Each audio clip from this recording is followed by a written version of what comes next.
Kebanyakan laptop sekarang, low budget punya laptop didatangi dengan 4GB size RAM. So 4GB ni sangat sikit lah, sampai kau tak boleh nak buka tab banyak-banyak kat Chrome. Kau tak boleh buat banyak kerja dalam satu masa, editing sambil dengar lagu. So dia akan jadi tak smooth lah. So bagi mengatasi masalah ni, caranya ialah dengan korang menambah size RAM pada laptop korang. So hari ni aku nak share sikit tentang tips memilih RAM, dan pastikan korang tonton video ni sampai habis supaya korang tak melakukan kesilapan. So tips yang pertama ialah korang kena kenal pasti jenis CPU yang korang tengah gunakan. Benda ni penting sebab ciri-ciri yang ada dekat RAM sangat bergantung kepada CPU.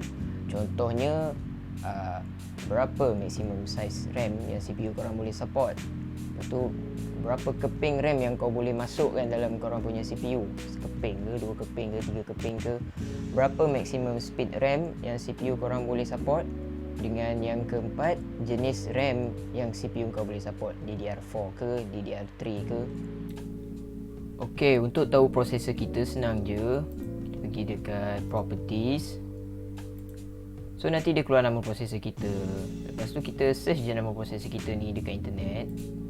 Pergi website. So kalau Intel lah. Lepas tu kita pergi dekat memory specification.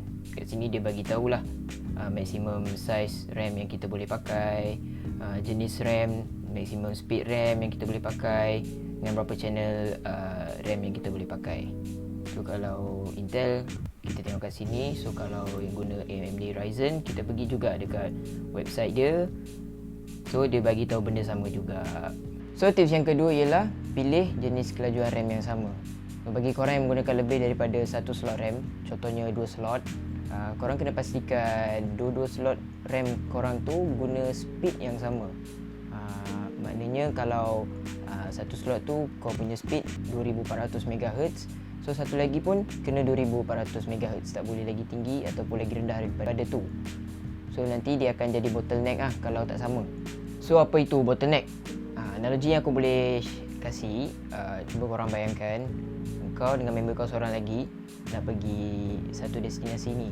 Kau nak sampai destinasi tu sama-sama dengan dia.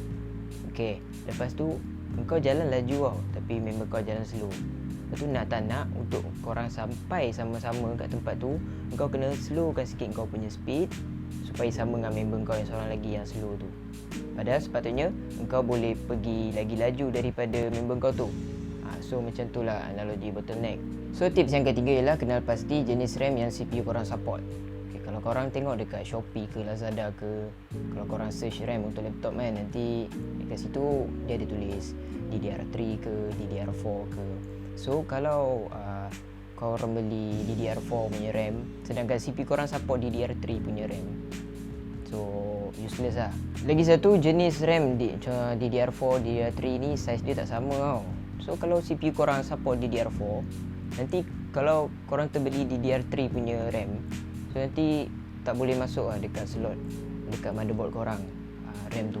Next, kalau korang nak beli online RAM ni, pastikan korang tulis description dia dekat search box tu betul-betul lah.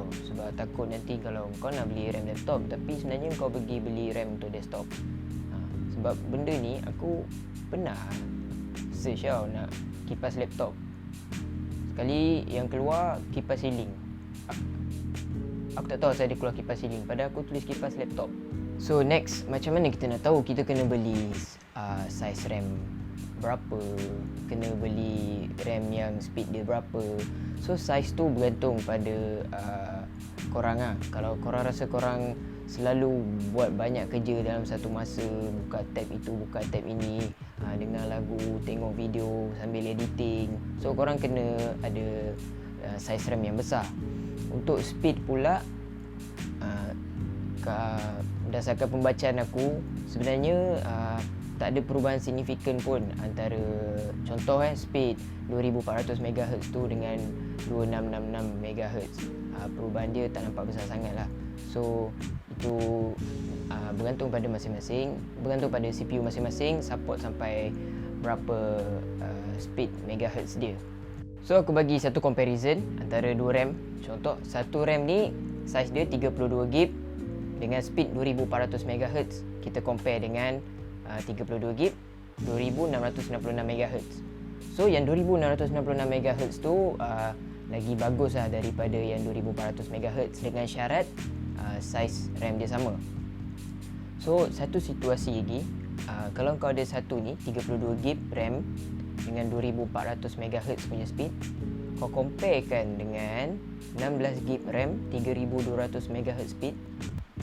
So yang 32GB RAM 2400MHz tu lagi bagus berbanding dengan 16GB RAM 3200MHz.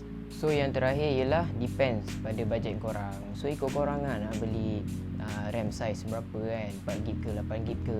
Tapi yang penting lagi besar lagi mahal lah. Lepas tu kalau korang takkan nak buka Chrome, buka tab banyak-banyak, 8GB cukup lah. Kalau nak main game ke, editing ke, 16GB cukup dah.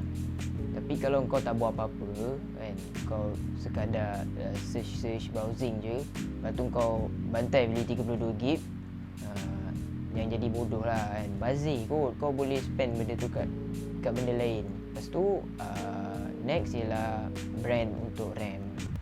So brand ni pun sama juga lah, lain brand, lain harga dia. Brand yang cikai-cikai murah sikit daripada brand mahal Kingston ke kan. So depends lah dekat korang.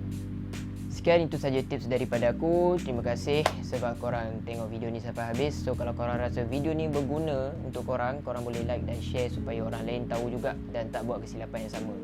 Aku buat video ni pun sebab aku buat silap dulu beli RAM. So aku tak nak korang alami kesilapan yang sama.